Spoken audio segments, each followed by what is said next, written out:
जय हिंद। मैं हूं दानवीर और आप देख रहे हैं मेरा पॉडकास्ट दानवीर सिंह। मैं आज बात करने वाला हूं अमेरिका की ताकत के बारे में और एक बहुत बड़े गेम प्लान जो अमेरिका ने और वेस्टर्न कंट्रीज़ ने, और मैं इसको अगर रिलीजियस डायमेंशंस में देखूं तो क्रिश्चियन वर्ल्ड ने जो पूरी दुनिया में चलाया हुआ है। तो ये क्या है, इसको दूसरे तरीके से समझने की कोशिश करते हैं। जैसा नैरेटिव पूरी दुनिया के अंदर है उससे थोड़ा मुख्तलिफ सोचते हैं, और ये मुख्तलिफ सोचने पर मैं मजबूर हुआ। मैं हाल ही में मैंने एक दूरदर्शन के ऊपर एक प्रोग्राम किया जहाँ पे मैं एक प्रोग्राम करता हूँ डिफेंस डायनेमिक्स। हर हफ्ते वेडनेसडे यानी कि बुधवार को 8:30 बजे इंडियन स्टैंडर्ड टाइम वो चलता है। आप भी देखिए, अगर आप शौक़ रखते हैं फ़ौज और उससे रिलेटेड चीज़ों के बारे में, डिफेंस और डिप्लोमेसी के हवाले से, तो आप उसको ज़रूर देखिए, आपको अच्छा लगेगा। बहरहाल, तो वो अपनी जगह पे, तो मैं वहाँ पर अमेरिका की पैसिफिक कमांड के बारे में और सेंट्रल कमांड के बारे में पढ़ रहा था, और उसके चलते मैंने बाकी और पूरी की पूरी 6 ज्योग्राफिक कमांड्स जो अमेरिका की हैं, चाहे वो नदर्न कमांड है, सदर्न कमांड है, यूरोपियन कमांड है, सेंट्रल कमांड है, पैसिफिक कमांड है, इन सारों के बारे में मैंने पढ़ा। Strategic forces command, space command, cyber command, and I tell you the very very powerful. Each command is so powerful that आप इमेजिन नहीं कर सकते हैं। It is beyond imagination. And उनकी जो फोर्स लेवल, उनके पास जो लॉजिस्टिक्स है, जिस तरीके से उनके पास हथियार हैं, वो पलक झपकते मुल्कों को, कई देशों को निस्ते नाबूद कर सकते हैं। That is the power these guys have got, an immense power. अब आपके पास पावर है, आपके पास इकोनॉमी है, तो आप पूरी दुनिया के अंदर गेम खेल रहे हैं। और जब मैंने ये पढ़ा तो मेरे को एहसास हुआ, I could feel it because I understand that language, you know. So I could feel it कि यार कितनी पावरफुल इनकी फ़ौज है। मेरे ख्याल से दुनिया में इस समय सबसे पावरफुल अगर फ़ौज है तो वो अमेरिका की फ़ौज है। अब ये एक तरफ, और दूसरा मैंने एक पॉडकास्ट देखा। आपने नाम सुना होगा, फरीद ज़कारिया CNN के हैं। तो उनका एक पॉडकास्ट, वो एक इंटरव्यू ले रहे हैं एक व्यक्ति से, नाम तो मैं खैर उनका भूल गया। उसके अंदर वो बात कर रहे हैं कि सद्दाम हुसैन के ऊपर कहानी चली कि भाई इसके पास में वेपन्स ऑफ मास डिस्ट्रक्शन है। कुवैत, पहले सद्दाम हुसैन ने कुवैत पर हमला किया, कुवैत पर कब्जा किया, और उसको हटाने के लिए फिर एक डेजर्ट स्टॉर्म ऑपरेशन चला, ऑपरेशन डेजर्ट स्टॉर्म 1। और फिर एक नैरेटिव सेट हुआ कि भाई सद्दाम हुसैन के पास बहुत ज़बरदस्त वेपन्स ऑफ मास डिस्ट्रक्शन है, यानी कि केमिकल वेपन, न्यूक्लियर वेपन्स वगैरह वगैरह वगैरह। और उसके चलते एक पूरी बहुत बड़ी कोलिशन खड़ी हुई, और उस कोलिशन ने हमला किया, और देखते ही देखते हमने देखा इराक़ पूरी तरह तबाह हो गया, और इराक़ के ऊपर इन पावर्स का कब्ज़ा हो गया। तो ये तो फरीद ज़कारिया की मैं ये पॉडकास्ट CNN पर देख रहा था, सुन रहा था, तो मेरे को एकदम ख्याल आया। मैंने कहा यार, ये मुल्ला रजीम ईरान में चल रही है। 1980 में अमेरिका इतना ह्यूमिलेट हुआ, 1979 के अंदर शाह ऑफ ईरान का तख्ता पलट हो गया, रेवोल्यूशन हुआ ईरान के अंदर, और अमेरिकन एम्बेसी के ऊपर इन इस्लामिस्ट का कब्ज़ा हो गया। वहाँ पर अमेरिकन्स को बंधक बना लिया गया, और उनको छुड़ाने के लिए अमेरिका ने ऑपरेशन ईगल क्लॉ लॉन्च किया, और वो पूरी तरह फेल हो गया। It was so embarrassing for the American forces and everyone. And despite all that we see कि ईरान बिल्कुल खुशहाल है, उसके ऊपर चलिए पाबंदी आपने लगा दी है, लेकिन वो बिल्कुल अपना काम कर रहा है, और वो मिडिल ईस्ट में भी धमका रहा है, और उसकी पावर्स में इजाफा होते जा रहा है, कमी नहीं हो रही है। अब ईरान किसको धमकी देता है? ईरान सुन्नी वर्ल्ड को धमकी देता है, ईरान इजराइल को धमकी देता है। और वहीं अगर आप कमला हैरिस का अभी 2 दिन पहले जो उन्होंने डेमोक्रेटिक कन्वेंशन में अपना एक भाषण दिया, जिसके अंदर उन्होंने कहा कि Israel has America's back. Now that's a big statement. Now Israel has got America's back, that we all know।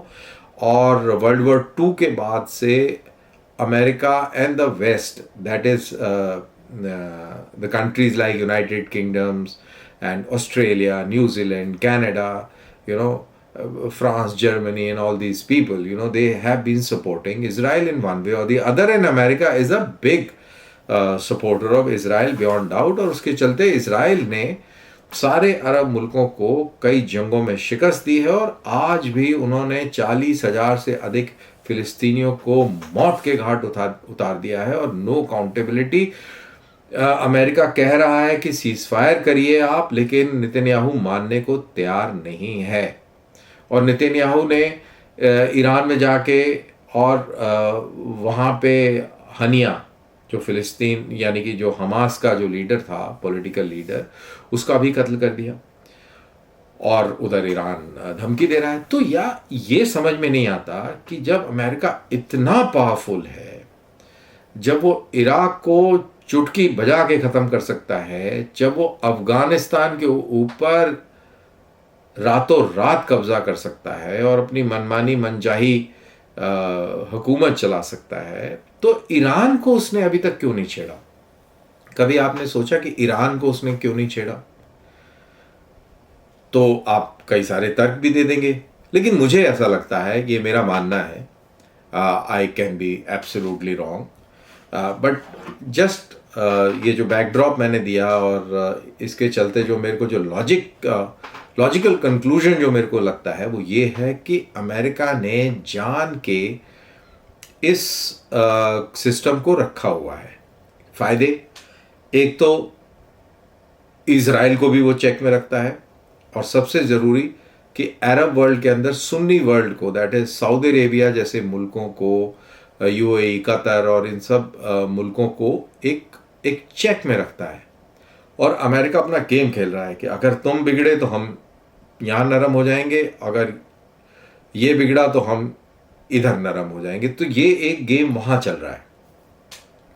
इसीलिए ईरान को मैं कहूँगा कि पाला गया है, और ये ईरानियन रजीम कहीं ना कहीं अमेरिकन सपोर्टेड भी है, directly indirectly. So it's part of the big game. अब now let's also talk about Israel. Israel world war 2 के बाद इसको बनाया गया। ब्रिटिशर्स ने वर्ल्ड वॉर 1 के बाद में उसके ऊपर कब्ज़ा किया, और फ़िलिस्तीन के ऊपर, और वर्ल्ड वॉर 2 में उसको एक जूइश स्टेट बना दिया, और ज़ायनिस्ट मूवमेंट चला, और ज़ायनिस्ट मूवमेंट के तहत पूरी दुनिया से जूस को इमोशनली मोबिलाइज़ किया गया, उनको इधर लेके आया गया। फ़िलिस्तीनियों से सस्ते दामों में ज़मीनें खरीदी गईं, और जैसे ही इज़राइल बना उसके अगले दिन इन्होंने फ़िलिस्तीनियों को टारगेट करना शुरू कर दिया, और उनको भगाना शुरू कर दिया, जबरन भगाया, और ऐसे गांव के गांव खाली करके, और एक जबरन अपनी एक स्टेट, एक थियोलॉजिकल स्टेट इन्होंने कायम कर ली। तो दुनिया में 2 ही थियोलॉजिकल स्टेट हैं, पाकिस्तान और इजराइल। तो ये कार्रवाई हुई।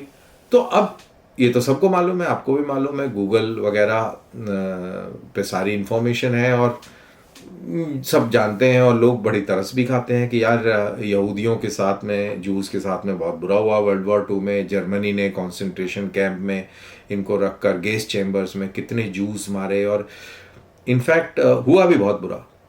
Very very sad. इससे ज़्यादा और दुखद कोई घटना हो नहीं सकती पूरी सेंचुरीज़ के अंदर। इतना ज़्यादा बड़ा क्राइम कहीं ना देखा गया है, और ना ही कहीं आगे देखा जाएगा। तो ये इसको, जैसा मैंने शुरू में बोला कि इसको जरा रिलीजियस टर्म्स में ब्रेक करते हैं। तो it was basically animosity of the Christians against the Jews. And अगर आप हिस्ट्री पढ़ें, यूरोपियन हिस्ट्री पढ़ें, तो Jews have been targeted by the Christians. Reason बड़ा सिंपल है कि Jesus Christ was a Jew who converted to Christianity and propagated Christianity, and he was crucified by the Jews, और in plain terms he was killed by the Jews. तो Jews के प्रति एक नफरत है of the Christian world. अब ये world war 2 की ये घटना हो गई, इतने लाखों यहूदी डिस्प्लेस हो गए, मार दिए गए, बर्बरता हुई, वेरी सैड। तो अब एक गिल्ट कॉन्शियस भी हो गई। अब ये गिल्ट कॉन्शियस वाला फैक्टर को, इसको थोड़ा सा यहाँ पर रखते हैं, इसको दोबारा उठाएंगे। लेकिन अब हम मिडिएवल टाइम में चलते हैं। जेरूसलम में टेम्पल माउंट, अलास्का मॉस्क और बेथलहम और ये सारी चीज़ों को लेकर बड़ी लड़ाइयाँ हुई हैं, बड़ी लड़ाइयाँ हुई हैं। इसमें टेम्पल माउंट जो जूश टेम्पल था उसको डिस्ट्रॉय करके वहाँ पर मुसलमानों ने मस्जिद बना दी, और फिर ये कहानी दोहराई गई, और ये सारी बहुत सारा इसमें मतलब डिटेल है, उसके डिटेल में जाने की ज़रूरत नहीं है। तो ये हुआ, फिर क्रूसेड्स हुए। वेस्टर्न वर्ल्ड के क्रिश्चियंस ने बहुत भारी क्रूसेड्स करे। फिर धीरे धीरे क्रूसेड्स ख़त्म हो गए, फिर दुनिया का ऑर्डर चेंज हो गया, बरतानिया पूरी दुनिया पर राज करने लगा, और जो खलीफा हैं वो इस पूरे इलाके में फ़िलिस्तीन और ये और जॉर्डन और ये सीरिया और ये सऊदी अरेबिया, इस पूरी अरब दुनिया पर वो काबिज़ हो गए और उनके कब्ज़े में था। फिर वर्ल्ड वॉर 1 हुआ, फिर उसके बाद में टर्किश फोर्सेस या खलीफा हार गए, और उसके बाद में पूरे इलाके को तकसीम कर दिया गया, और इस तरीके से फ़िलिस्तीन जो है अंग्रेज़ों के कब्ज़े में आ गया। अब जो मैंने कहा कि इसको यहाँ पर छोड़ देते हैं, दैट इज़ जूस के साथ में बहुत बुरा हुआ, और एक गिल्ट कॉन्शियस थी क्रिश्चियन वर्ल्ड की, तो ये गिल्ट कॉन्शियस को उठाते हैं और क्रूसेड्स को इसमें जोड़ते हैं। तो आइडिया क्या था? आइडिया था इस इलाके पर अपना कब्जा करना, इसीलिए तो क्रूसेड्स हो रहे थे, और इसीलिए जिहाद भी हो रहा था। अब ज़माना मॉडर्न आ गया, दिमाग शातिर है, इन्होंने गेम खेला कि यार देखो, हम नहीं लड़ेंगे अब क्रूसेड्स, हम क्रूसेड्स इनसे कराएंगे।